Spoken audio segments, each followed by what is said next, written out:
అందరికీ మరణాత. ఈ వీడియోలో నేను నిర్గమకాండంలోని మొదటి అధ్యాయం గురించి చెప్తాను. నిర్గమకాండంలో మొదటి అధ్యాయంలో యాకోబు ఇశ్రాయేలీయులతో పాటు ఐగుప్తులోనికి వచ్చినట్టు వ్రాయబడి ఉంటుంది. వారు ఎందుకు వస్తారంటే ఐగుప్తు దేశమునకు కరువు వలన యాకోబు తన కుటుంబంతో కలిసి ఐగుప్తులోనికి ఒకనాడు వస్తారు.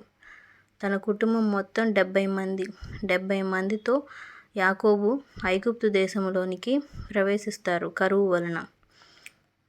గనుక ఆ కరువు వలన ఐగుప్తులోనికి వచ్చిన యాకోబు కుటుంబం, ఇశ్రాయేలీయులు ప్రజలు ఐగుప్తులోనే బహుగా విస్తరించి అభివృద్ధి చెంది ఒక దేశంగా మారిపోతారు. వారి కోసం ఒక ప్రాంతమే ఉండిపోతుంది. ఒక ఊరు అనేది స్థాపించబడుతుంది ఐగుప్తు దేశంలో.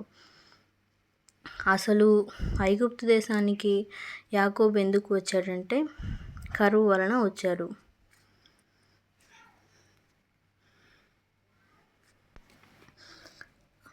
కాబట్టి ఐగుప్తు దేశ ప్రజలు ఇశ్రాయేలీయులను చూచి అసూయపడతారు.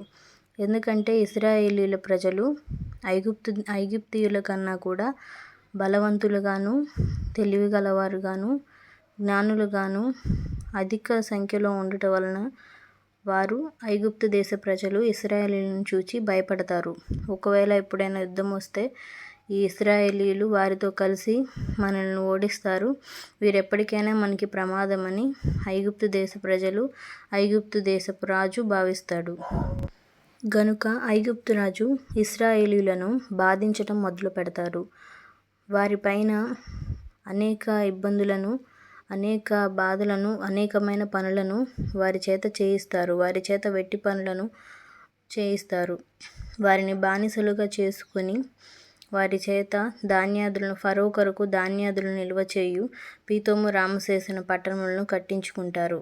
వారి చేత వారిని బాగా శ్రమపెట్టి కఠినముగా వాళ్ళతో సేవ చేయించుకుంటారు. కనుక ఇశ్రాయేలు ప్రజలు ఆ బాధలకు, ఆ కష్టాలకు, శ్రమలకు విసిగిపోతారు. ఎంతగానో విసిగిపోతారు, చాలా కష్టపడతారు.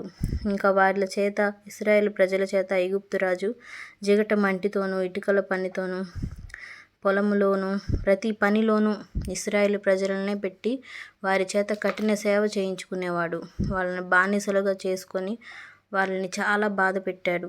ఐగుప్తు దేశపు రాజు ఇశ్రాయేలు ప్రజల్ని ఈ విధంగా చాలా కఠిన సేవ చేయించుకొని వారిని చాలా హింస పెట్టాడు.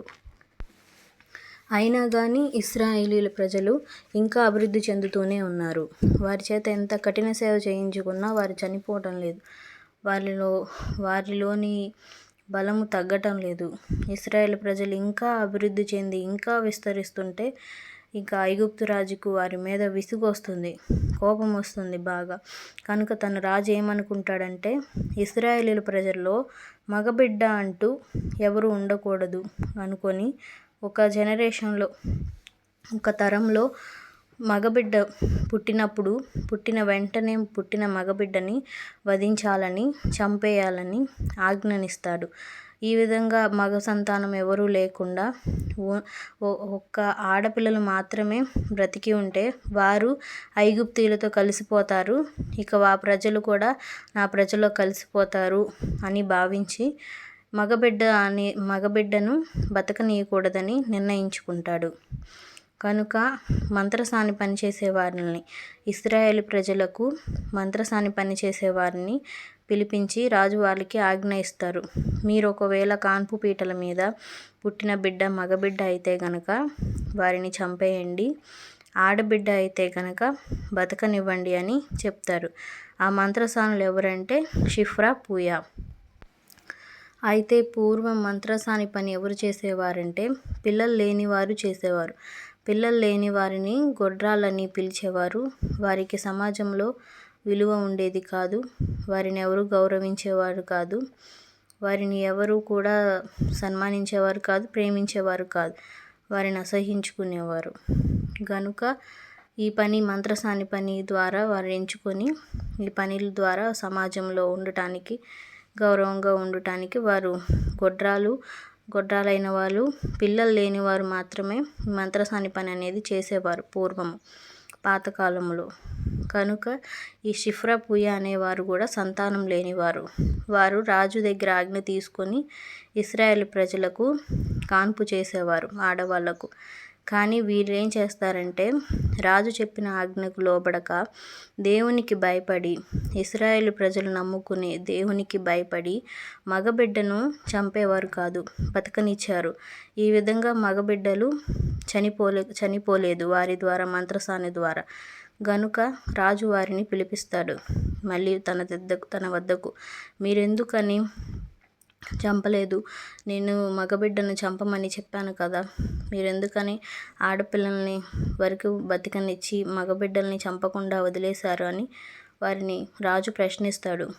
అప్పుడు వారు ఏం సమాధానం చెప్తారంటే, ఇశ్రాయేలీల ఆడవాళ్ళు ఐగుప్తు స్త్రీల వంటి వారు కాదు, వారు బహు చురుకైన వారు. మేము అక్కడికి వెళ్ళే సమయానికే వారు బిడ్డని కని ఉంటున్నారు. గనుక మాకు మగబిడ్డని చూడడానికి, వధించడానికి మాకు సమయం దొరకడం లేదు, మాకు కుదరలేదు అని అబద్ధం చెప్పారు. కనుక దేవుడు వారిని చూచారు. దేవుని కోసం, తన పిల్లల కోసం ఆ మంత్రసానులు మగబిడ్డను చంపనందుకు, తనకు భయపడినందుకు, దేవునికి భయపడినందుకు, ఆయన పిల్లల్ని కాపాడినందుకు గాను దేవుడు వారికి ఏం చేస్తారంటే వారికి సంతానాన్ని కలుగజేస్తారు. గనుక నిర్గమకాండము 1వ అధ్యాయము 21వ వచనంలో రాయబడి ఉంటుంది ఈ విధంగా: ఆ మంత్రసానులు దేవునికి భయపడినందున ఆయన వారికి వంశాభివృద్ధి కలుగజేసెను. గనుక ఈ షిఫ్రా పూయ అనేవారు మంత్రసాని పని చేసేవారు. ఈ మంత్రసాని పని చేస్తున్న వీరు పిల్లలు లేనివారు, సంతానం లేనివారు.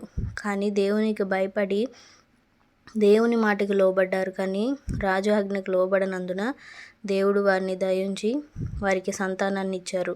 దేవునికి అసాధ్యమైనది ఏదీ లేదు.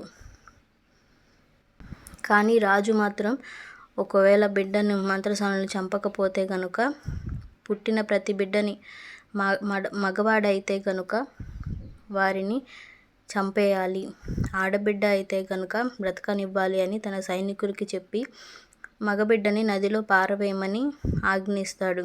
మంత్రసానులు వినట్లేదని ఐగుప్తు రాజు ఏం చేస్తాడంటే తన సైనికులకు ఆజ్ఞ ఇచ్చి మగబిడ్డలందరినీ కూడా తీసుకువెళ్ళి నదిలో పారవేయమని ఆజ్ఞ ఇస్తాడు. రాజు యొక్క సైనికులు చాలామంది మగపిల్లలను తీసుకువెళ్ళి నైలు నదిలో పారవేస్తారు. నైలు నదిలో మొసళ్ళు ఉంటాయి. నైలు నది నిండా కూడా భయంకరమైన మొసళ్ళు ఉంటాయి. ఆ మొసళ్ళు ఆ పిల్లలను తినివేసేవి. హెబ్రీయులకు పుట్టిన పిల్లలలో, హెబ్రీయులు అనగా ఇశ్రాయేలు ప్రజలు, ఇశ్రాయేలు ప్రజలకు మరో పేరు హెబ్రీయులు. ఈ విధంగా హెబ్రీయులలో